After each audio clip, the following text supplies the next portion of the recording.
Hello everyone and welcome back to the channel for another Payday 3 dev blog breakdown. If it's not welcome back, feel free to click the subscribe button to stay up to date with all future news for Payday 3 as it happens. And also, thanks to everyone who watched my Crime Boss video earlier this week. It was fun to put together, been a good reception, so maybe I'll do more content for that game down the line, but I ain't gonna step away from Payday. I've said that a million times before. I'm sticking with this, hoping the game gets better. And today, we've got a pretty decent blog post. There's not much to it, but I do really like this post because it says what it needs to say. It doesn't get unnecessarily wordy, it just tells you what you need to know and gets lost. Nice and simple. So, let's have a little look at what they say in this blog post and also some pretty cool teasers for next week. Some cool stuff hopefully happening for Payday 3. So today they're focusing on daily challenges and Mask of the Week. So starting off, they just explain they want to do these two features coming soon to the game. They don't say in which patch. I would like to think next one, but they don't state it anywhere, so I obviously don't want to assume that. But they said they want to try and compensate for the change to the progression system because yes, one of the things they tease later on is the progression system is almost upon us, the overhaul of it.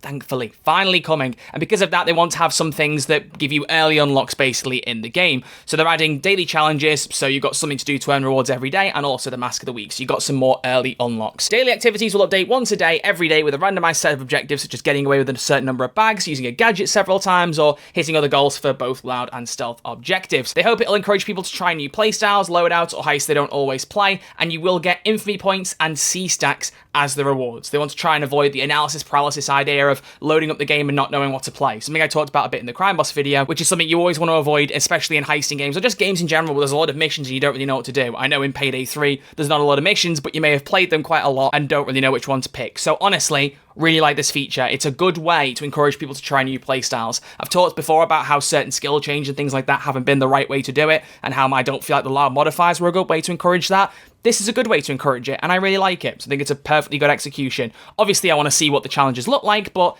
I don't assume there'll be anything overly offensive. Either way, they then have a seamless segue into Mask of the Week, where they share there's going to be 8 masks coming to the game on a weekly rotation. They've all been designed by longtime artist and Payday player Angus Burgers, who always does fantastic stuff, so I'm really cool to see them get more love. I'll leave a link to their Instagram in the description, not for any particular reason, I just think their art's really cool, and you can go and support them if you wish. But here are the 8 masks. These are going to be in the Mask of the Week rotation. Now, it's not decided which one will come first. There's in fact a poll here, and you can vote for which one you want to vote for or to have added first. Great wording, Troy. But you can have any choice of these. They will all come in whatever order. You just got to vote for which one you want to come first. So we have Laugh Riot, Slapstick, Monkey Business, Rat Foo, Waifu, Dirty Dog, which we've seen before, Steamboat Sawyer, and Madameza? Madamezza? People might expect me to go for the pizza mask, but honestly, I think the Waifu one looks really good. But I have to admit, I really like all of these. There's a couple I like more than others, but all of the designs are really solid. I really, really like them. I did try and vote to see, because apparently you can see the live votes, but...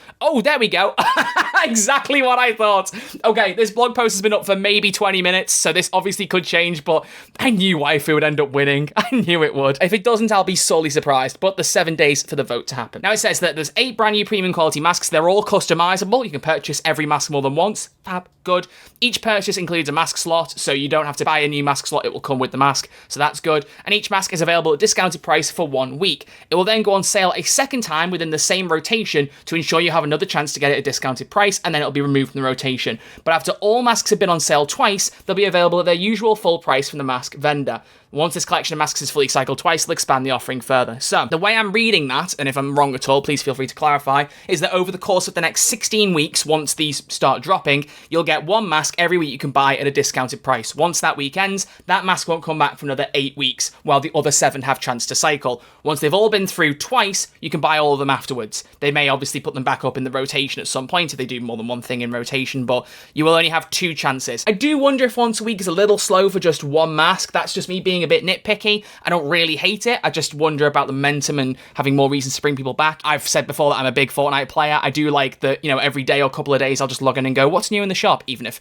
most of the time it's extremely disappointing. But I just kind of like that. So it might have been nicer to have it rotate maybe twice a week. Just a thought, but either way, it's still a cool feature and I'm glad to see it be added, and I don't want to just poke holes for the sake of it. I do think it is quite a cool concept. They may include more of the masks in the future, but for the time being, they will try masks for a little while and expand based on feedback. So I think maybe possibly what they could do is add some more suits. I've been a big critic of the fact that in Payday 3, you only have 5 suits, and everything else you unlock is just colour variations. It felt extremely underwhelming, and it nearly doubled the collection via a DLC, which shouldn't really be the case. So I would like to see more suits. That'd be one thing I'd love to see in rotation, or just a few more things on offer. And maybe a mask, suit, and gloves of the week, or whatever pacing you choose to do if you change it down the line. That could be really cool. Anyway, that's everything in the blog post. As I said, they kind of say it and then just move on. But importantly, the thing to wrap up with, next week they will have a double whammy of goodness. Early in the week, which suits my new twice-a-week upload schedule I've been doing, we'll show you a look at the roadmap for the next patch that will be coming to Payday 3 with the headline features of that patch, which we'll cover in upcoming blog posts. Following that up, on Friday, we'll have a more detailed look at the new infamy progression system that will also arrive with the patch. So, this is confirming, therefore, the next patch for Payday 3 will include the progression system overhaul. I'm a little bit confused as to why they're going to show a roadmap for the next patch. I think what they mean is they're going to explain everything in the patch, and then the roadmap will be which blog posts over the next few weeks will talk about which pieces of it, because you would expect if there was only one patch, you wouldn't need a roadmap for it. So I think they mean a roadmap of blog posts. So maybe as of next week, we'll know what the next 3 or 4 ones will handle, and then that'll tell us maybe when the next update will come out. A lot of people are hoping and also memeing that it will be the next DLC heist, Boys in Blue. I would like to see that happen. I don't know if it's going to, but we will find out one way or the other. I'm very excited to see, hopefully, some big stuff next week. I'm glad the progression system is going to be the thing they front load with the dev blog next Friday. That's a very big one, and I'm very glad to see it. And then earlier in the week, we'll find out what happens with this whole roadmap thing. I'm very excited to see what they're cooking here. So I'll do videos on both of these things when they happen. And bear in mind, they do say upcoming blog posts. These are weekly things, which means that if there's going to be several blog posts and it is detailed across the roadmap, that does confirm that the next update won't be for a few more weeks, which I mean, we kind of expected. The last one only came out about 2 weeks ago. So following this 4 to 6 week pattern, it sounds like a few more weeks after this, 2 weeks in, it's probably going to be more like 5 or 6 weeks, which would pin us at the end of May, maybe start of June for this to come out. 3 blog posts would take us to the end of May, the 31st of May. I think as a safe bet, I would say June for the update, early June, mid-June. I think that's probably a more reliable thing, but who knows? We may well be proven wrong. I just think several blog posts means that it's better to set realistic expectations and expect the patch to come in a few weeks' time. I think early June is a safe bet. We'll find out soon enough, though. Whatever this update contains, whatever the roadmap is, I'm very keen to see what it will be. As I said, my big hope is it'll be Boys in Blue. If I had to choose a dream update, I'd love this next update to include the 2 things they've said. I'd love it to also have the progression system. I'd like it to have Boys in Blue and a free heist. They showed they were working on the free heist, but realistically, I know full well I'm expecting way too much there. I'll just take a heist, even if it is a DLC one, unfortunately. Hopefully with better pricing, that would be really good.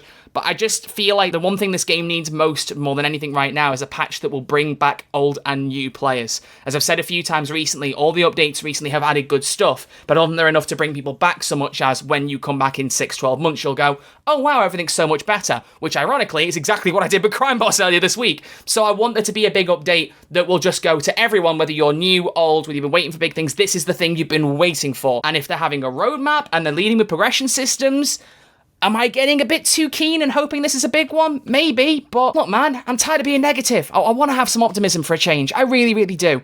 So fingers crossed it will offer it in this next week. But apart from that, thank you all very much for watching. I greatly, greatly appreciate it. If you enjoyed this video, as always, make sure you click the thumbs up and subscribe to stay in touch with all future Payday news. If you don't follow me on Twitch, I haven't shouted out in a while because I've not been particularly consistent, but I've been playing Crime Boss in particular the last couple of nights.